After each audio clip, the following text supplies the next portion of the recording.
The idea of monster extraction is that when something bad happens to you in your life, when there's a challenge or a difficulty or conflict, it makes a monster. So the monster is like physically kind of born. It's like kind of that it becomes, it's there, and it instantly goes and hides in the nearest object. If you resolve your problem, if the monster is freed and flies away or whatever, it disappears. If you don't, it stays trapped wherever it hid. And so this year we've worked with female carers, with spirit support across kind of like the whole spectrum of different types of caring. And all of those groups have written songs and created monsters for the project. And then the songs are going to be packaged together. There's films with them too. We make puppets, you see, of the monsters. And so they're all going to be released during Carers Week.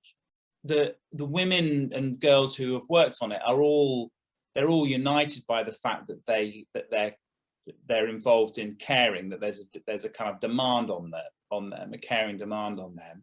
But the type of caring and who they care for and kind of what stage they are in life, is different for every one of them. And so we have young carers, the oldest person is kind of in their 80s and the youngest are kind of like 8.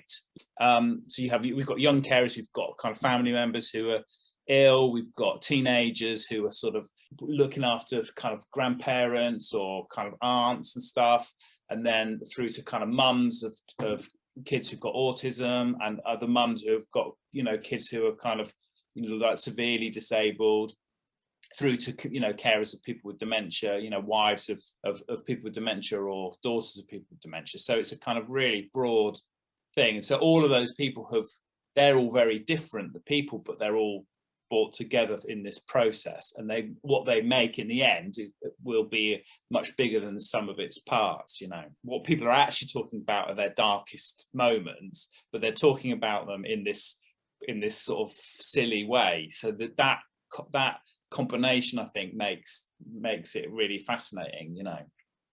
What I think that it's happened is that they feel less isolated. But I think that really the big benefit is creating a sort of environment where people can speak freely.